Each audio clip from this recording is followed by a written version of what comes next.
Well, hello there, ladies and gentlemen. This is Jay from Truegaming here, back with another Dragonball Xenoverse video. This time around, I'll be showing you all how to, well, not really how to, sorry. This is just kind of a video detailing some of the DLC packs. Excuse me, had a throat full of semen. Just kidding. Basically, this is just a video showing what is in the DLC packs. I bought the season pass the day this game came out, pre-ordered it, yada yada yada, blah blah blah. So I got all the DLC packs, and with the third DLC pack coming up the next few days, I believe, I don't know for sure, but figured I'd go out and show you all just what involves the DLC packs. Now, just so you know, this video does contain a lot of spoilers. So if you don't want to get anything ruined for you, or if you haven't beaten the game yet, or anything, or if you don't have the DLC, this video might not be for you. But this is just me explaining what's going on. With the DLC pack, it comes with 3 parallel quests, 4 story missions, and 3 new characters. And this video is just kind of showing you what's all happened. Like as we just saw, that was the first parallel quest. I don't remember the name of it. It's already passed, but basically, yeah, you just have to defeat Great Baby Vegeta. But it just says Great Ape Baby, but it's Vegeta. And then this time around, you have to defeat Pan, Trunks, and then Goku. These aren't necessarily hard, in my opinion. They just have, well, the characters just have a slightly, how should I say this? Like, their health bar is singular, or sometimes 2 health bars, but they just have more health on their bars rather than 2 of them. Like a lot of characters you see that when you fight parallel quests or anything like that, if they have 2 health bars, 90% of the time those health bars drain really fast. They don't have a lot of health, they just have 2 health bars. Like Goku GT right here, he has 2 health bars, he has a decent amount of health. But as you can see, just like 3-4 punches from my guy, he gets like a fifth of that down. And if you catch him in one of these endless combos like I am right now, you can just keep doing this over and over and over until right now where I'm not doing any damage. This is just triggering a cutscene where he transforms into Super Saiyan Goku GT, as you can see right here. But yeah, I use this never-ending combo with my Saiyan character. I haven't really played around with any of the other races. I have another Saiyan character named TGJ for Truegaming J, but he's just kind of my key spammer, trying to get shit done quickly kind of character. If I want to get a mission or get a high ranking on one of the parallel quests, he's my guy to go to because he can transform into Super Saiyan 2. He has high ki, high stamina, and high ki blast power. Basically, he can just stand off to the side and spam Death Ball. I think I have Death Ball and Symphonic Destruction as my ultimate moves. So he's just kind of, he's a long range blast attack character. Now Scarlet Tool right here, this is my main character. This is the one I beat the game with. This is the one that's level, oh god, 83 I think right now. I level capped him, started my new character, and then with the new DLC updates, if you don't have the DLC, I don't even know if it's a DLC update. It might just be a game update. Anywho, it went from 80, now it's to 85, and I've heard rumors that they're going to level that up to 90 to 95, I believe. I don't know when, I just know that it might happen, so don't quote me on that.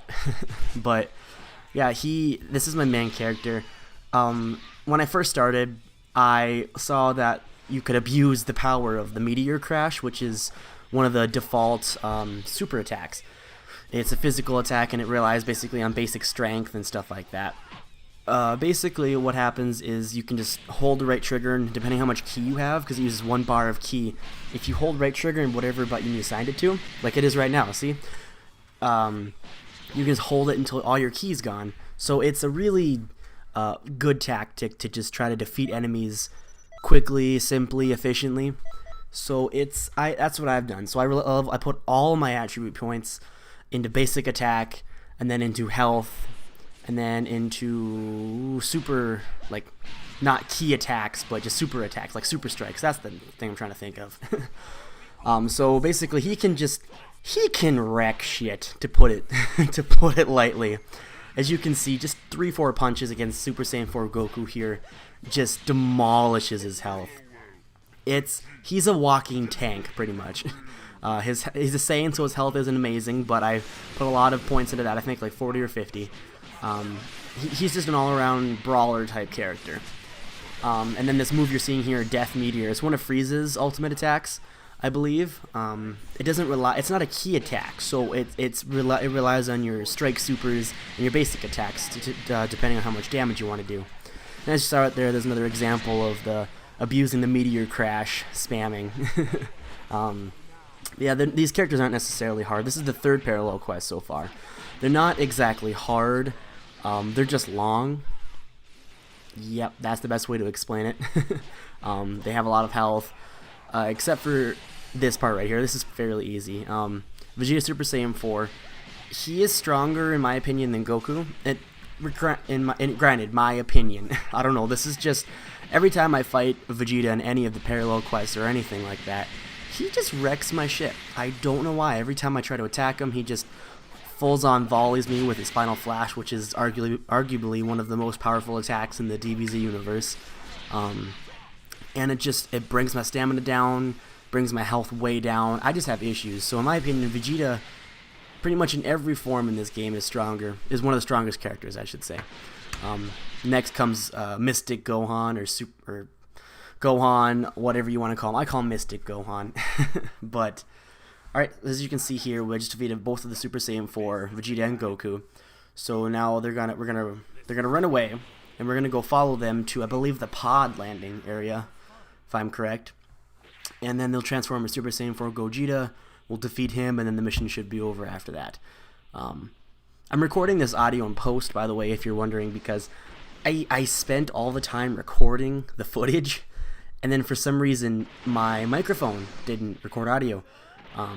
My AverMedia capture card is supposed to save a separate MP3 file, and it said it had my Snowball microphone connected, but for some reason it didn't pick up any sound, and I don't know why. So instead of just scrapping all the footage I just did, I figured I'd just edit it, record it in post, and that's what's going on right now.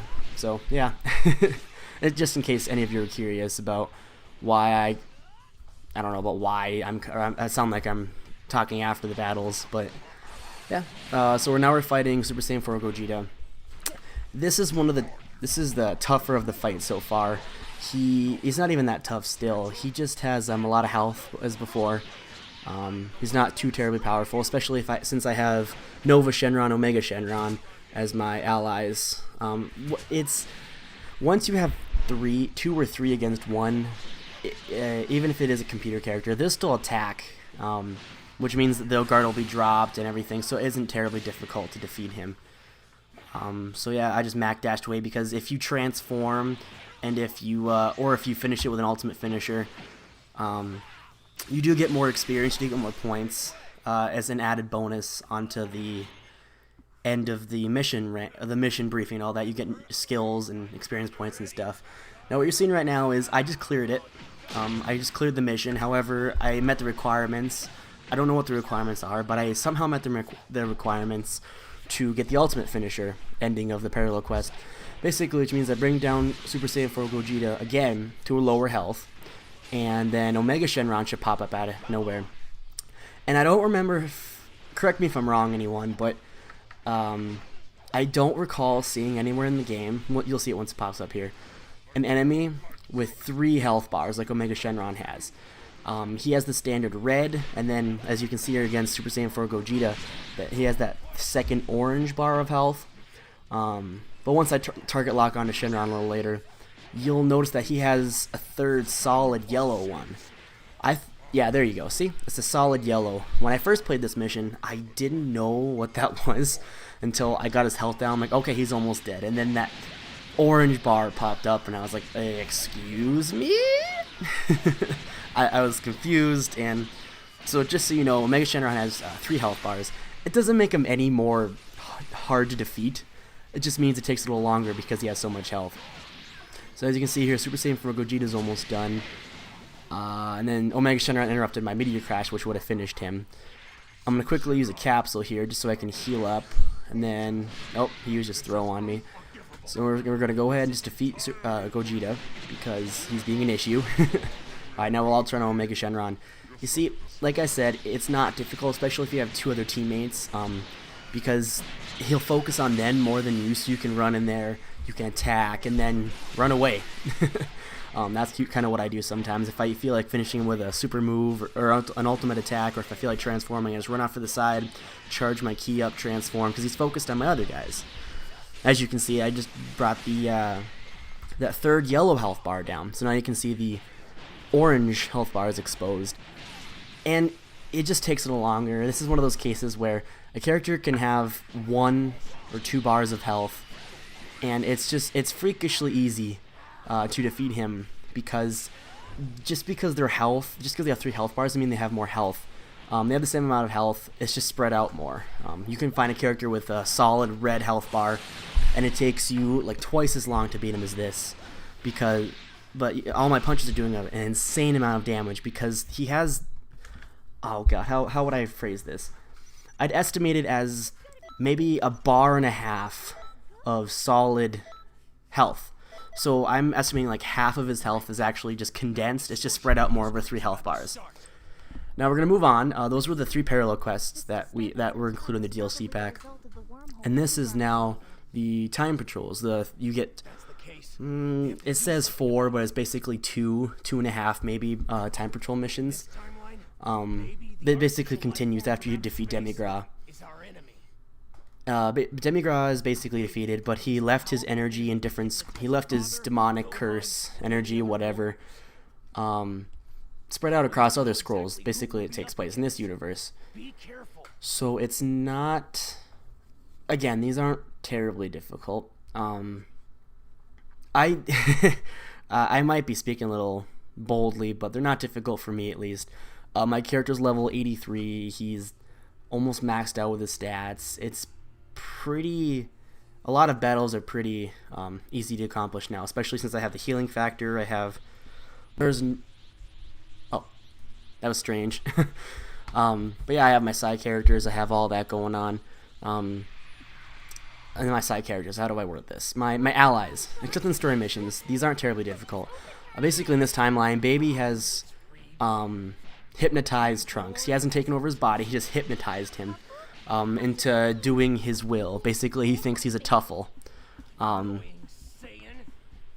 he's fighting Pan and you, pretty much. He's not too difficult. Like, here's my example. When I was attacking Omega Shenron on this last parallel quest, it wasn't difficult to defeat him, because every punch did like an insane amount of damage against Omega Shenron, because his health is it's spread out over 3 bars, but isn't that much. As you can see with Trunks here, I'm doing a lot of damage, but not as much. 1 or 2 punches does about half the damage it did against Omega Shenron, because his health is just more condensed into the red bar. That's the point I was trying to make. I don't know if you understand what I'm saying, but it's like the only way I can really explain it. But yep. So basically, this timeline, in the Dragonball GT timeline, it's not considered canon, so I haven't watched a whole lot of it. I watched the first season. As a kid, I watched bits and pieces, but I just haven't seen the second season. Basically, Baby is a Tuffle, which, correct me if I'm wrong again, the Tuffles were the race of people that were wiped out by the Saiyans. Back in Dragon Ball Z, when they described the Saiyans, they said they destroyed a planet that had a lot of technological boosts, because the Saiyans were primal. They were just bloodthirsty brawlers. They had no technology like scouters. They didn't have the healing tank. They didn't have They didn't have the ability to create Bliss Wave moons, which is just fake moons, to transform into the Grade 8 forms. Basically, they got all this technology from defeating the Tuffles, which were a peaceful, technologically advanced race. And I don't remember the story. I think Baby didn't survive. I think Dr. Mew was a Tuffle. But he... I don't remember. I guess I can't really say for sure, but I think he resurrected Baby, kind of like in a chamber, kind of like where Cell was created.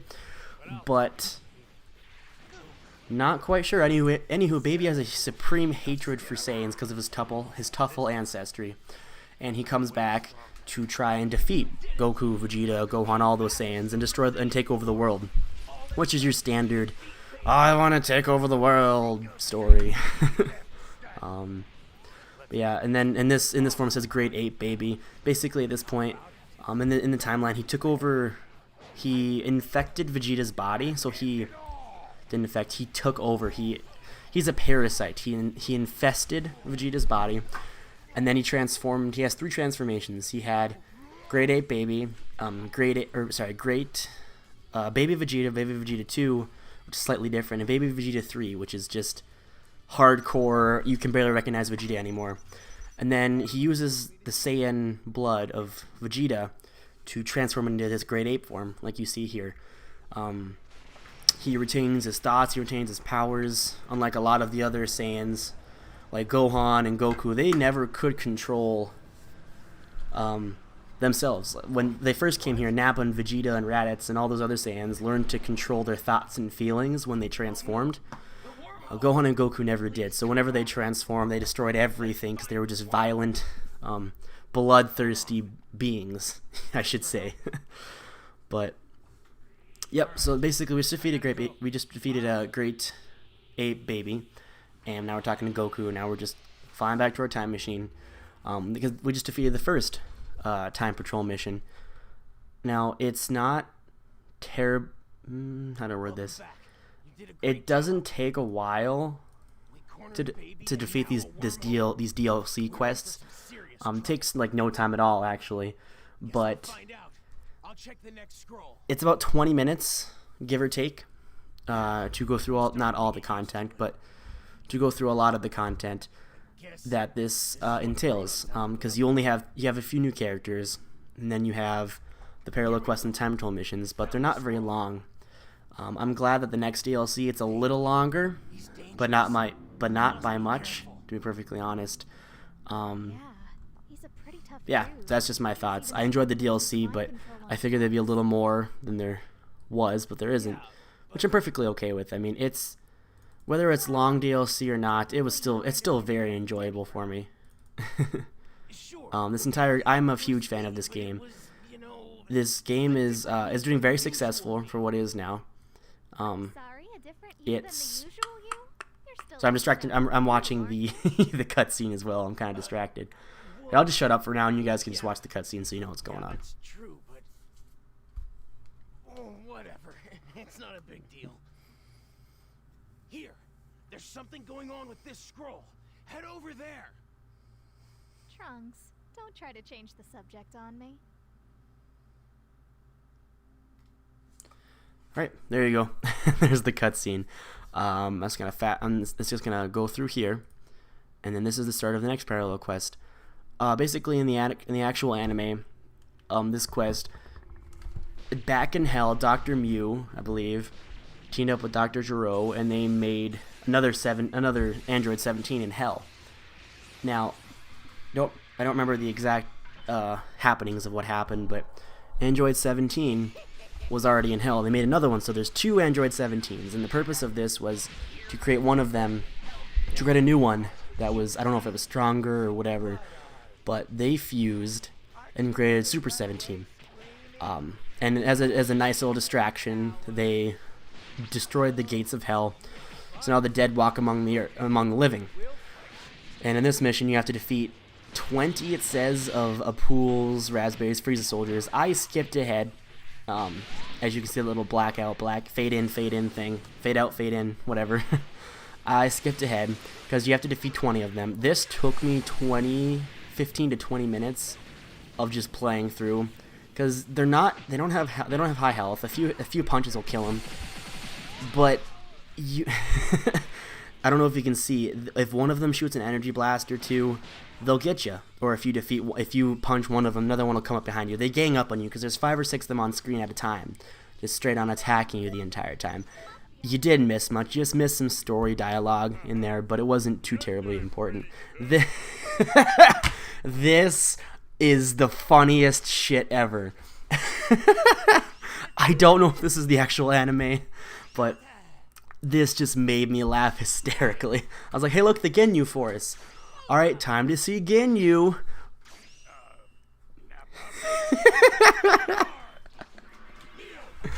I am 90% certain that's not an actual anime, because I remember the scene, because when hell breaks loose, Vegeta comes out of nowhere because he sees Nappa destroying a city, and he just blows the hell out of him in like one move. But it's still hilarious to see Nappa, the the leader of the Ginyu Force. It's very entertaining. Yeah, it's just like the fight back in the earlier Time Patrols.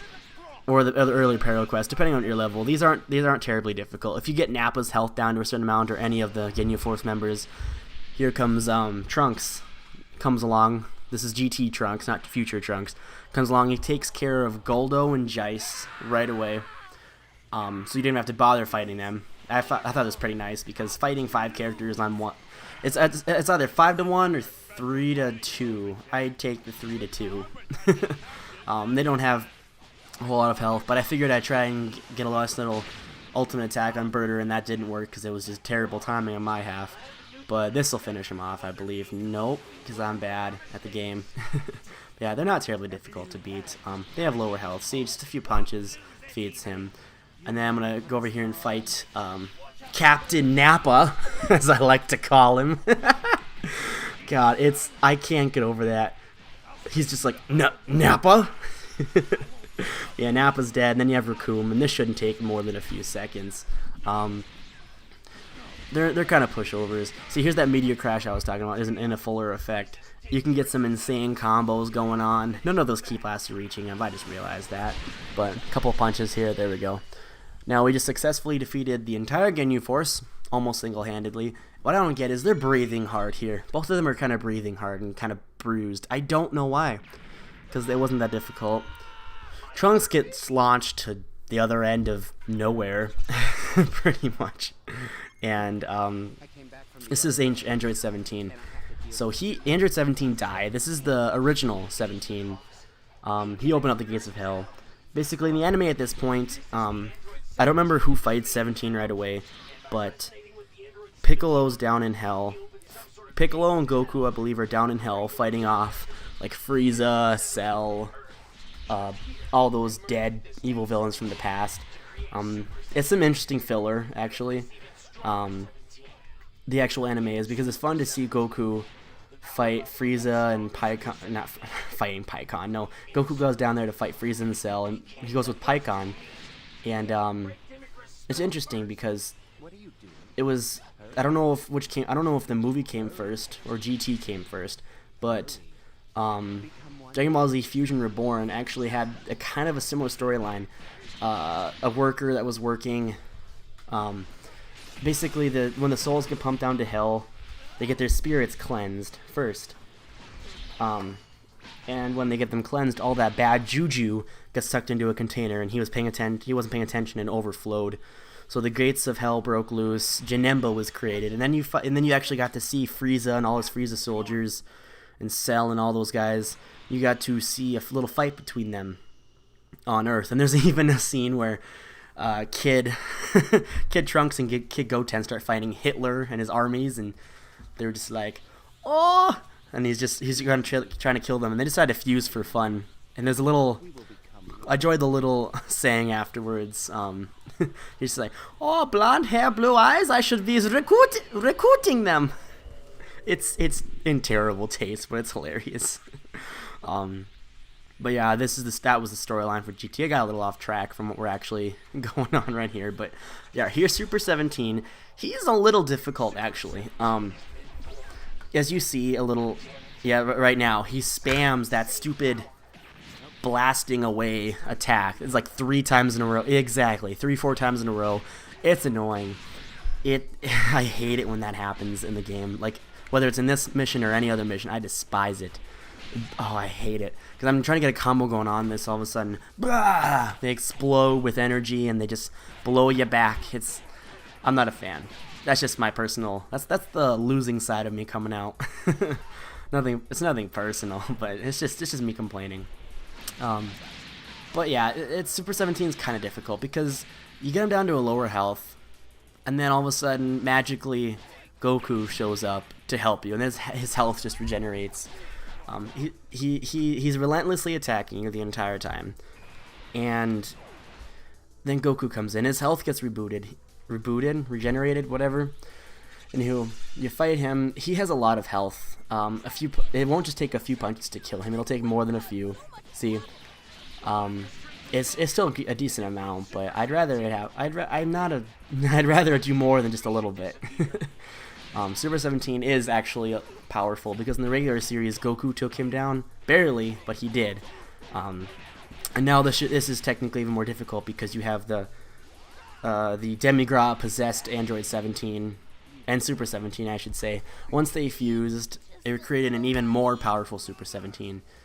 But yeah. So at this point, Goku transformed to Super Saiyan 4, and then you basically just wreck house at this point.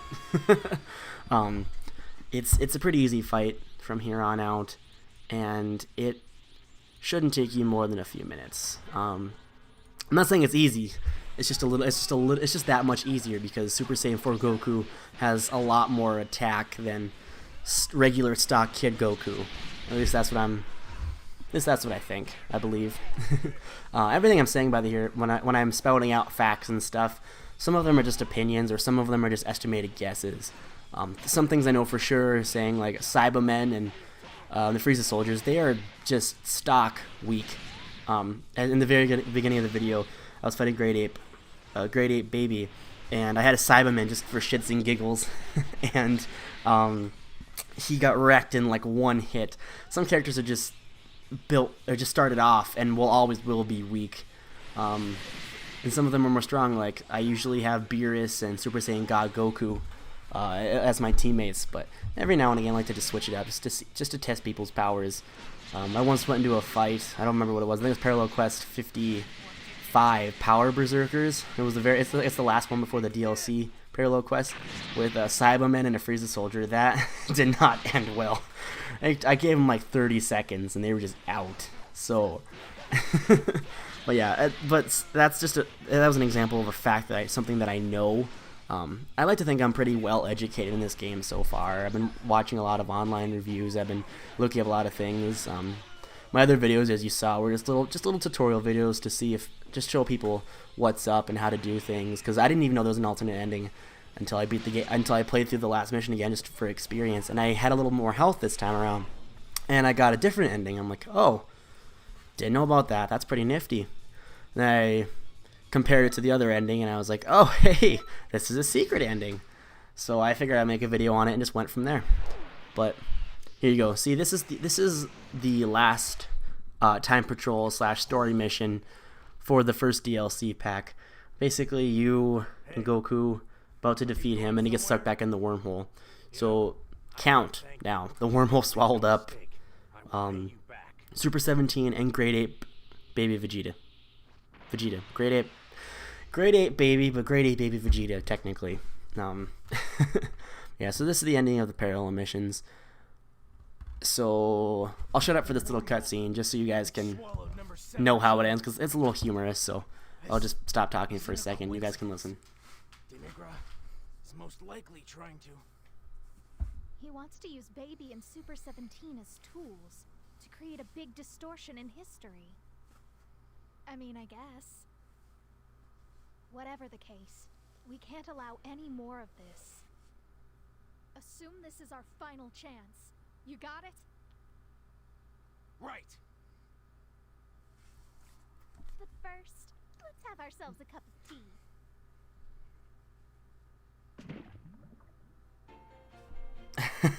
Alright, well, there you go. Supreme Kind of Time is adorably cute, to say the least. But, yeah. Basically, that was just the parallel quest and the time patrol missions. Now, this is just... the ending of this video is pretty leisurely and whatever you want to call it.